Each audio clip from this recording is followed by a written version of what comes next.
പഠനത്തെ യാതൊരു തരത്തിലും ബാധിക്കുന്ന വിധത്തിൽ നിലവിലുള്ള സ്കൂൾ സമയത്തിന് മാറ്റം വരുത്തുകയില്ല.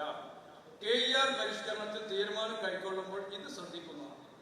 ഒന്നാമത്തെ തീരുമാനമാണ് നിലവിലുള്ള സ്കൂൾ സമയത്തിൽ യാതൊരുവിധ മാറ്റം വരുത്തുകയില്ല എന്ന് അന്ന് ഈ വിഷയം നിർദ്ദേശിക്കപ്പെട്ടപ്പോൾ തന്നെ അന്നത്തെ വിദ്യാഭ്യാസ മന്ത്രി, ഇന്ന് വിദ്യാഭ്യാസ മന്ത്രിയുടെ പാർട്ടിയുടെ അഖിലേന്ത്യാ ജനറൽ സെക്രട്ടറിയുമായിട്ടുള്ള MA ബേബി അദ്ദേഹം ഒപ്പിട്ട് അന്നത്തെ മിനിറ്റ്സ് തന്നിട്ടുള്ള രേഖയാണിത്.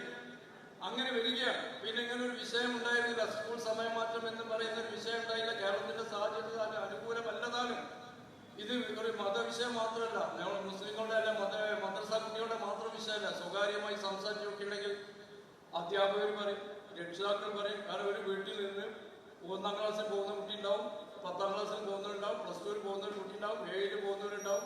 അപ്പൊ ഇവിടെ പുതിയ സർക്കുലർ പറഞ്ഞിട്ടുള്ളത്, പുതിയ ഉത്തരവ് പറഞ്ഞിട്ടുള്ളത് 8ാം ക്ലാസ് മുതൽ ഉള്ളതാണ് ഈ സമയമാറ്റം എന്നാണ് പറഞ്ഞിട്ടുള്ളത്. സ്വാഭാവികമായിട്ടും നേരത്തെ ഉത്തരവ് ഇവിടെ സൂചിപ്പിക്കുകയുണ്ടായി. 1ാം ക്ലാസ് മുതൽ +2 വരെയുള്ള ധാരാളം സ്കൂളുകൾ നമ്മുടെ സംസ്ഥാനത്തുണ്ട്. അതോടൊപ്പം 1 മുതൽ 10 വരെയുള്ള സ്കൂളുകളുണ്ട്. LP UP ഉള്ള അറ്റാച്ച്ഡ് ആയിട്ടുള്ള സ്കൂളുകളുണ്ട്. ഇങ്ങനെയുള്ളത് വ്യത്യസ്തമായിട്ടുള്ള സമയക്രമം കൊണ്ടുവരാൻ ഒരു വിദ്യാലയത്തെ സംബന്ധിച്ച് അത് അശാസ്ത്രീയമാണ് എന്നുള്ളത് ഇത് ഇംപ്ലിമെന്റ് ചെയ്തപ്പോൾ സ്വാഭാവികമായിട്ടും അവിടെയുള്ള HM-ഉം സ്റ്റാഫും ഒക്കെ പറഞ്ഞു.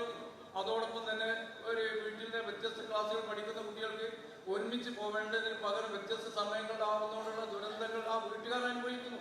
രക്ഷിതാക്കളുടെ പ്രശ്നമാണ്, അധ്യാപകരുടെ പ്രശ്നമാണ്, കുട്ടികളുടെ പ്രശ്നമാണ്. അവരുടെ യാത്രയുമായി ബന്ധപ്പെട്ട പ്രശ്നങ്ങൾക്ക് ഇംപ്ലിമെന്റ് ചെയ്ത് നോക്കുമ്പോൾ ഒരുപാട് പ്രശ്നങ്ങൾ ഇത് അഭിമുഖീകരിച്ചുകൊണ്ടിരിക്കുന്നു. ഞങ്ങളുടെ പ്രശ്നം സമൂഹത്തിന്റെ പ്രശ്നത്തിലുപരി ഞങ്ങളുടെ പ്രശ്നം 12 ലക്ഷം മക്കളുടെ മദ്രസ പഠനത്തെ സാരമായി ബാധിക്കുന്നു എന്നുള്ളതാണ്.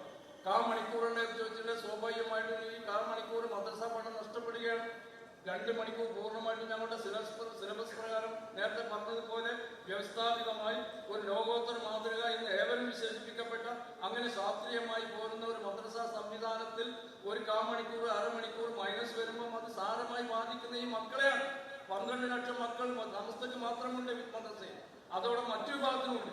അത് അഡ്രസ് ചെയ്യാതെ, അത് തിരിച്ചറിയാതെ, ആ പ്രശ്നം പരിഹരിക്കാതെ ഞങ്ങൾ ധിക്കാരപരമായി മുമ്പോട്ട് പോകും എന്ന് പറഞ്ഞാൽ അത് വകവെച്ചു കൊടുക്കാൻ ഈ സംവിധാനം അനുവദിക്കില്ല എന്ന് മാത്രമാണ് ഈ സന്ദർഭത്തിൽ